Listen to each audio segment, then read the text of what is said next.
যে কাল থেকে আর কোনো অজুহাত নয়, একদম পারফেক্ট টাইম টেবিল বানাবো আর সেটাকেই ফলো করব। দেখো, এই ধরনের কথা শুনতে কিন্তু বেশ ভালো লাগে, তাই না? কিন্তু বাস্তবে কি হয়, বেশিরভাগ ছাত্রছাত্রী টাইম টেবিল তো বানায়, কিন্তু সেটা কয়েকদিনের মধ্যেই ভেঙে যায়। আর যখন টাইম টেবিল অনুযায়ী পড়াশোনাটা হয় না, তখন রাতের বেলায় গিয়ে নিজের ওপরেই রাগ হয়, মনে হয় আজও প্ল্যান মতো ঠিকঠাক পড়তে পারলাম না, আবারও একটা দিন পুরোটা নষ্ট করে ফেললাম।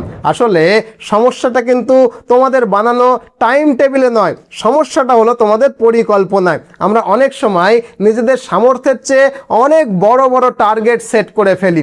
একদিনেই ঠিক করে ফেলি যে আজকে বায়োলজিটা শেষ করব, ফিজিক্সটাও শেষ করব, কেমিস্ট্রির প্রশ্নও প্র্যাকটিস করব, সঙ্গে আবার পুরো রিভিশনও দেব। কিন্তু দিনের শেষে দেখা যায় শুধু একটা বিষয় ঠিকঠাক মতো পড়া হয়েছে, বাকিগুলোতে হাতই দেওয়া হয়নি। ফলে তোমাদের মধ্যে হতাশা আসে, আত্মবিশ্বাস কমে যায়, আর মনে হয় আমি বোধহয় ঠিকঠাক পড়াশোনাটাই করছি না। তাই যদি আমার কথা শোনো, তাহলে শুরুতেই নিজের ওপরে অপ্রয়োজনীয় চাপ দেওয়াটা বন্ধ করো। বড় বড় টাইম টেবিল বানানোর পরিবর্তে বরং তুমি যেটুকু পারবে এই রকমের ছোট এবং প্র্যাকটিক্যাল টাইম টেবিল বানাও। যেমন প্রথমে নিজেকে শুধুমাত্র একটা চ্যাপ্টারের টার্গেট দাও, সেটাকে ভালো করে সম্পূর্ণ করো। যখন দেখবে সেটাকে তুমি রেগুলার বেসিসে করতে পারছো, তখন ধীরে ধীরে তোমার নিজের ওপরে কাজের পরিমাণটা বাড়াও। মানে প্রথমে একটা চ্যাপ্টার, তারপরে সেটা যদি পারো রেগুলার বেসিসে চলাতে পারো, তখন দুটো চ্যাপ্টার, তারপরে তিনটে চ্যাপ্টার।